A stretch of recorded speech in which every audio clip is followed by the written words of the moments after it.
Selamat sore Bu, perkenalkan nama saya Franciscus Ginting, NIM saya 2003080059, kelas saya kelas TEP A. Di sini saya akan menjelaskan materi tentang agama Kristen Protestan bab 3. Manusia. Manusia menurut Alkitab dan pandangan lain. Kejadian 1-3. Kesaksian iman. Alkitab adalah firman Allah yang di dalamnya merupakan kesaksian tentang siapa Allah dan karya-karya Allah, baik dalam melakukan mujizat penciptaannya terhadap alam semesta dan manusia. Dalam Kejadian pasal 1-3 tentang proses penciptaan yang dilakukan oleh Tuhan Allah, apabila dihubungkan dengan ilmu pengetahuan lainnya, maka hal ini tidaklah masuk akal secara logika, karena kuasa Allah melakukannya, menciptakannya, alam semesta dan segala isinya termasuk manusia hanya dengan kuasa firman atau berseru.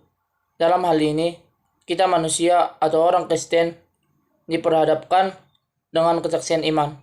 Artinya, melalui iman yang ada pada diri kita untuk menerima kenyataan kuasa Allah yang mampu menciptakan segala yang mustahil bagi manusia. Tapi bagi Tuhan Allah itu adalah kuasa baginya yang tidak ada pada siapapun selain pada Allah yang kita sembah. 2. Manusia segambar dan serupa dengan Allah. Manusia adalah makhluk yang teristimewa dari segala yang diciptakan Allah. Hal ini nampak nyata dari kata kita, Kejadian 1-26. Kalau dilihat pasal 1 tentang penciptaan, hanya pada penciptaan manusia tangan Allah menyentuh tanah atau debu tanah sambil mengucapkan kata kita. Artinya ketertunggalan Allah, yaitu Allah Bapa, Allah Anak, dan Allah Roh Kudus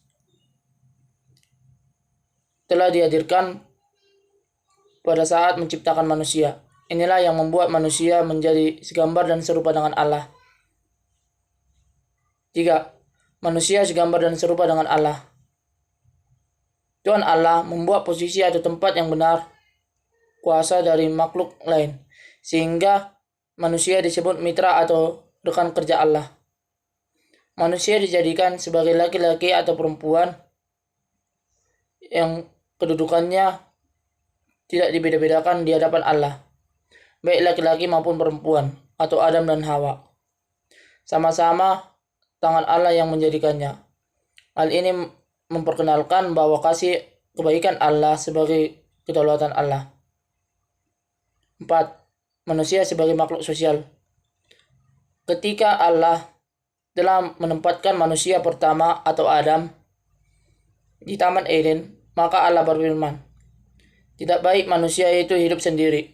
Allah menghendaki bahwa manusia harus memiliki hubungan dengan sesamanya sebagai makhluk individu dan sosial untuk saling berbagi, melengkapi yang satu dengan yang lain.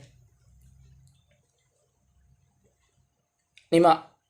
Keadilan gender dalam Alkitab. Manusia yang diciptakan Allah memiliki kelebihan dan kekurangan. Perbedaan kelebihan atau kekurangan ini juga terdapat pada status sebagai laki-laki dan perempuan atau gender.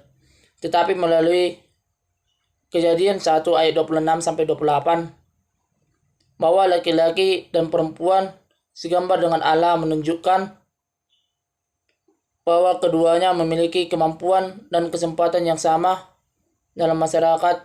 Artinya bahwa laki-laki punya kuasa dan perempuan juga punya kuasa, tapi dalam kuasa yang berbeda tempat atau jabatan, tetapi sama-sama memiliki kuasa.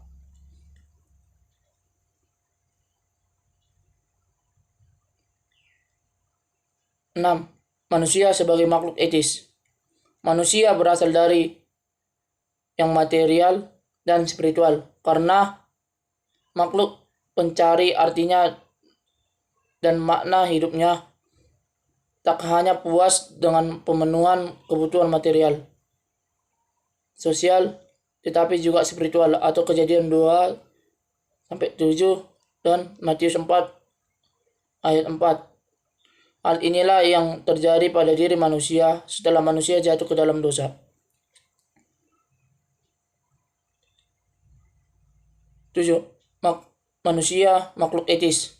Usaha manusia untuk memenuhi kebutuhan material sosial membuat manusia memiliki kebebasan yang kadang kebebasan tersebut tidak dipertanggungjawabkan lagi oleh manusia demi mencapai keinginan dan kebutuhan di dalam hidupnya, demi memenuhi kebutuhan hidupnya. Hal ini salah satu kebobrokan moral dalam kehidupan manusia. 8. Manusia makhluk etis. Salah satu buah kebobrokan moral manusia pada saat ini adalah terjadinya tindakan korupsi dan perilaku koruptif. Adapun pengertian korupsi dan koruptif, tindakan beri atau terima uang suap untuk gunakan kuasa atau jabatan yang tidak patut dan demi kepentingan diri dan merugikan negara. Dan sedangkan pengertian koruptif adalah perilaku dan kebiasaan yang menjurus kepada tindakan korupsi. 9. Manusia makhluk etis.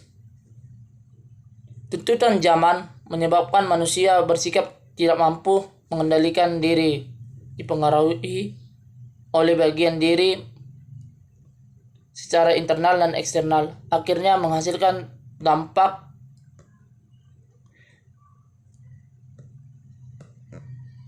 masif. Dampak masif ini termasuk dampak negatif baik terhadap negara maupun manusia itu sendiri.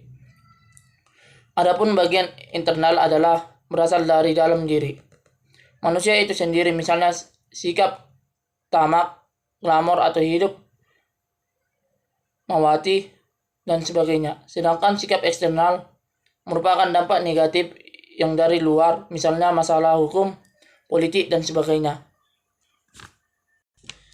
10. Manusia makhluk etis. Keinginan dan kekuasaan manusia bukan keinginan dan kekuasaan yang bersifat kekal, akan tetapi mengalami pembaruan atau perubahan yang artinya bahwa kuasa yang ada pada manusia berada di bawah kehendak kuasa Allah. Manusia dan pembaruan tersebut akan selalu hadir dan berada di tengah-tengah kehidupan manusia. 10. Manusia menurut pandangan lain atau non-Alkitab. Pandangan lain di luar Alkitab tentang keberadaan manusia sangat berbeda dengan yang dinyatakan dalam Alkitab. Misalnya, berdasarkan pandangan agama suku yang menyatakan bahwa manusia tak jelas sebagai ciptaan, dan ada juga yang memandang bahwa manusia sebagai ciptaan yang bertanggung jawab menurut hukum agama dengan konsep sebab akibat manusia menolak Allah sebagai pencipta, komunisme, materialisme, rasionalisme, dan lain-lain. 12. Implikasi penciptaan atau kejadian 1 sampai dengan 3 sebagai kesaksian iman. Pengakuan bahwa kesaksian itu adalah media pernyataan Allah walau tak sesuai dengan ilmu pengetahuan modern. Tidak menggunakan ilmu pengetahuan modern sebagai acuan kebenaran bagi kesaksian iman tentang penciptaan. 13. Implikasi dari manusia sebagai penguasa dan pemelihara. Manusia sebagai penguasa dan pemelihara memiliki tugas dan wewenang untuk memelihara alam semesta, mengembangkan alam semesta demi kesejahteraan manusia. Tapi dengan terkendali, alam semesta ini bukan tak bertuan. Tingkatkan keikutsertaan sebagai pihak, kelompok masyarakat, organisasi, pemerintah untuk pemeliharaan lingkungan hidup. Implikasi manusia sebagai makhluk sosial. Manusia sebagai makhluk sosial untuk menyimbangkan dimensi individu dan kolektivitas manusia. Perintah beranak cucu tak bertentangan dengan keluarga berencana, tapi orang Kristen tidak boleh menghalalkan segala cara. Status sosial laki-laki dan perempuan dalam Alkitab yang ideal harus diperjuangkan. Alkitab yang memberi gambaran ketidakadilan gender tidak harus ditolak, tapi dipelajari latar belakangnya dan dicari makna teologisnya. Sekian dan terima kasih Bu. Inilah hasil materi agama Kristen Protestan saya. Shalom.